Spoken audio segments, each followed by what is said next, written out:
The movie begins inside a prison, where we meet the main character, Arthur, also known as the Joker. He's weakened and frail, having been deprived of adequate food and water. As the story unfolds, we discover the reason for Arthur's imprisonment. He killed 5 people in public, a crime that led to a severe punishment. But there's more to his story. Arthur didn't just commit murder. He did it as the Joker, dressed in the iconic clown attire, with makeup and costume that transformed him into a notorious figure. His actions and appearance captured the public's attention so intensely that a popular TV film was made about him. Many viewers became fans of the Joker, believing he was justified in his actions. To them, Arthur was a hero of sorts, a man who took down those who tormented him. The victims were notorious for harassing and mocking him, pushing Arthur to a breaking point where he ultimately fought back. However, not everyone saw Arthur this way. While his fans regarded him as misunderstood, society at large saw him as a dangerous criminal. Despite his fame, Arthur has been languishing in prison for a long time, without even a court hearing to determine his sentence. He's trapped, with no sign of freedom ahead, inside the prison walls. He continues to face ridicule not just from fellow inmates, but also from the police, who mock and taunt him. Arthur, isolated and tormented, finds himself in a relentless cycle of suffering. Arthur's lawyer calls him in for a meeting, so Arthur heads out to see him. On his way, he notices a girl named Lee, who catches his attention. She stares back intently, and then she playfully points at him as if aiming a shotgun. Just as this moment passes, the police lead Arthur away, and he meets with his lawyer, who will be representing him in his case. While the lawyer is supposed to be helping Arthur, she's also using his fame to her advantage. Because Arthur has become so notorious, people are eager to hear his story. The lawyer arranges for a group of reporters to come along to interview him, saying they'll just ask him a few questions about himself. Though Arthur isn't interested in talking to the press, he reluctantly agrees, trusting his lawyer and hoping this might help him get out of jail. In that interview room, Arthur faces questions that dig into his painful past, bringing back memories he would rather forget. Though he answers, he's clearly frustrated, feeling his worst moments are being dragged back into the spotlight, making the experience all the more difficult for him. Despite his reluctance, Arthur answers all the questions honestly. That interviews, however, have a hidden purpose. They're also meant to assess Arthur's mental state.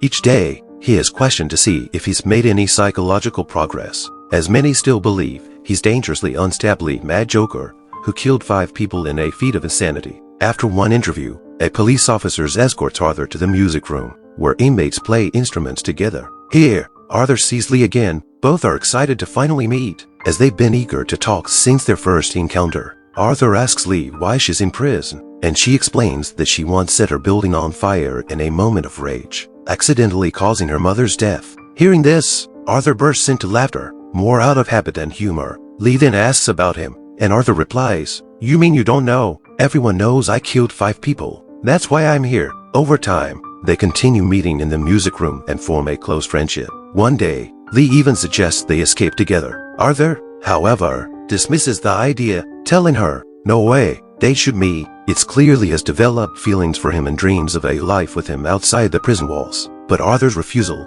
doesn't come as a surprise. Escaping would be far too risky. Lee feels disappointed by Arthur's refusal, and later, as they sit together in the prison theater, her frustration gets the better of her. In a feat of rebellion, she sets fire to the back of the theater. When the audience realizes there's a fire, they panic and rush out, leaving the hall completely empty except for Lee and Arthur. Surprisingly, neither of them moves. They remain in their seats, unaffected by the chaos around them. And in that moment, they reveal their feelings for each other. It's not just Lee who has fallen in love. Arthur realizes he cares deeply for her too. With this newfound connection, they decide to make a run for it, sprinting toward the open field, pretending they're attempting an escape. But just as they reach the ground, officers arrive, seize them, and start dragging them back.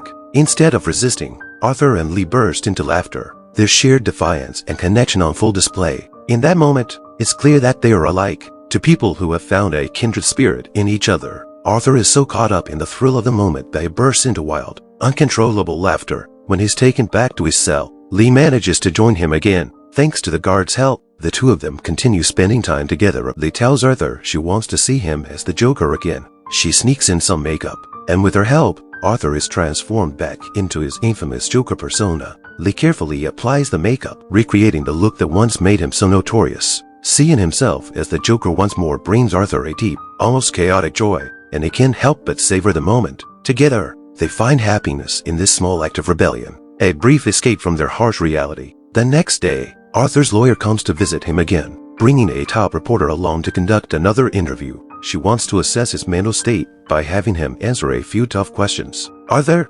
however, has no desire to discuss his past, as it stirs up painful memories. Despite his reluctance, the reporter repeatedly presses him, especially about his mother's death, which disturbs Arthur deeply. He sits quietly at first, but the relentless questioning pushes him to his breaking point, and he starts to show his frustration. Unexpectedly, Arthur's sentence is completed, and he's released. As he's escorted out, he sees his interview playing on TV. Now he's set to appear in court, and on his way, he notices the streets lined with fans cheering for him. They're not there to condemn him. They're there to support him, believing he deserves freedom and that those he killed were cruel people who brought their fate upon themselves. Among the crowd, he spots Lee, and they exchange a look of happiness, even from a distance. When the court hearing begins, the opposing lawyer stands and argues against Arthur, condemning his actions on the public train. Then Arthur's lawyer steps up to defend him, painting a picture of Arthur as a lonely man, isolated and innocent, who is mercilessly harassed by the victims. She claims he acted in self-defense, insisting his mind is like that of a child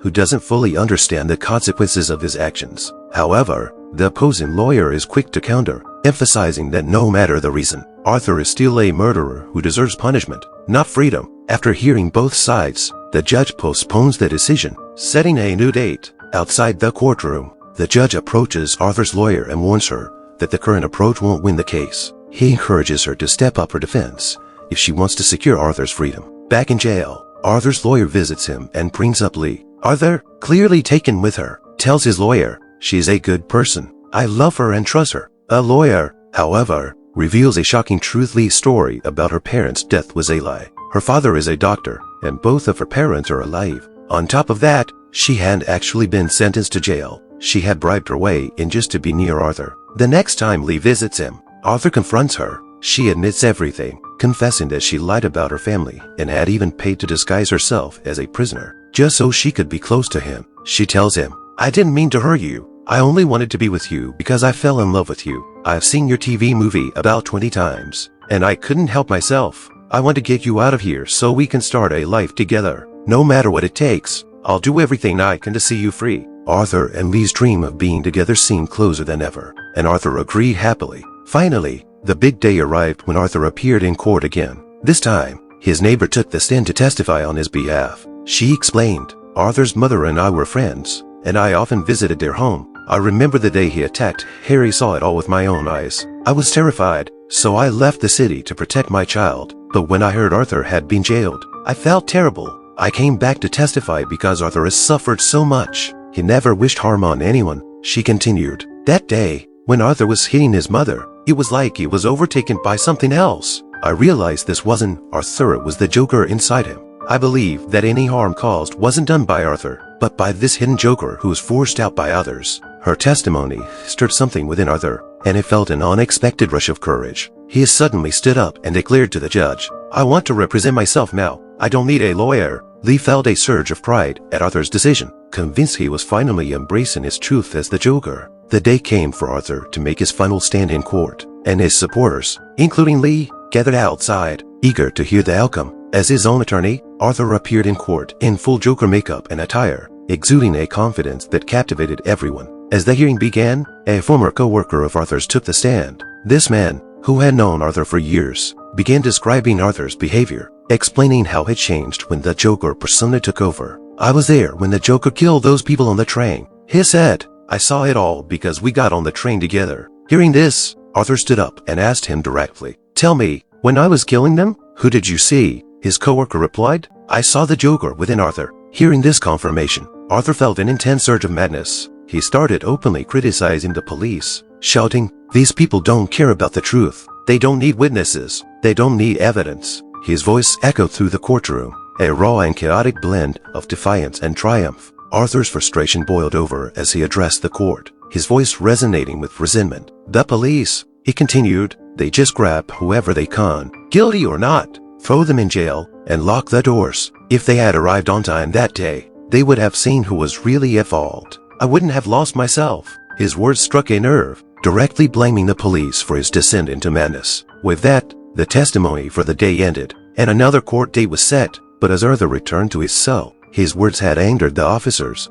Furious at his outburst against them, the police decided to teach him a lesson. They dragged him aside and beat him mercilessly, taking out their anger on him without restraint. After they were done, they left him battered and bruised in his cell, his spirit bruised along with his body. 2 days later, the next court appearance arrived, and Lee, dressed fully as the Joker, attended to show her unwavering support. She feared Arthur might lose today, but she was determined to stand by him. As Arthur appeared in court, his demeanor was different. The once defiant Joker seemed defeated, his face clouded with disappointment and exhaustion. Finally, he stood and spoke quietly. "Yes, I admit it. I've done terrible things, and for that, I am ashamed. I confess my sins." As his words sank in, a murmur spread through the courtroom. Lee, disguised as the Joker, was taken aback, her expression a mix of shock and sorrow. Meanwhile, Rico, who had been watching closely, was seething with anger at Arthur's unexpected surrender. As the court proceedings unfolded, Lee rose from her seat, flanked by her supporters. She couldn't bear the thought of the Joker giving up, of Arthur admitting his guilt in front of everyone. But despite her protests, his confession sealed his fate,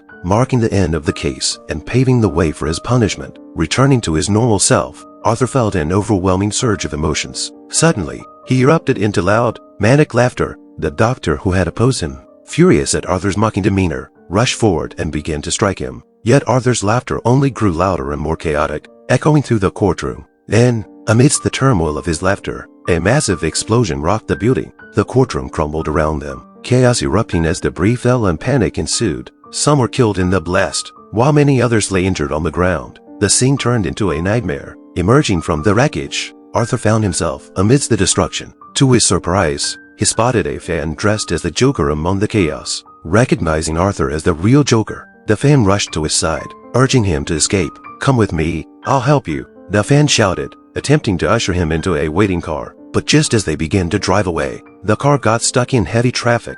Frustrated and feeling an urge to break free, Arthur leaped from the vehicle and began to run. He sprinted through the streets, heart racing, until he suddenly found himself face to face with Lee. "Let's get out of here," Arthur said breathlessly. "Let's go somewhere far away and create our own world." But Lee, shaking her head in disbelief, replied, "No, this can't happen now." The weight of their situation hung heavy in the air, and the world around them was in chaos. As Lee faced Arthur, her expression hardened. "The person I loved can't be you," she declared, her voice steady yet filled with disappointment. "I loved someone fearless, someone brave, but I never realized you would give up so easily by confessing your mistakes in front of everyone. You've let me down. I had dreams of a life with you, dreams of raising our daughter together, but I can't spend my life with someone I see as a coward." She paused, letting her words sink in before continuing. "I don't want our daughter to know someone like you. You've disappointed me too much." With that, Lee turned and walked away, leaving Arthur standing there, shattered by her words. He felt utterly lost, unsure of how to respond or what to do next. His heart ached as he watched her leave, the weight of her rejection pressing down on him. But before he could gather his thoughts, the police arrived, swiftly apprehending him once more. Arthur was dragged back to jail, his spirit further crushed. Inside the prison, a man who had long been against him approached under the guise of friendship, pretending to offer a song. But in a sudden and vicious act, he attacked Arthur with a deadly weapon. The blow was severe, causing Arthur to bleed profusely from his head. He collapsed to the ground, pain overwhelming him as his vision blurred. He lay there, motionless, as it appeared that life was slipping away from him. The scene painted a bleak picture. Was Arthur Joker truly dead? The uncertainty loomed, leaving audiences questioning his fate. What do you think? Share your thoughts in the comments below. And with that, the film comes to an end. Thank you for watching.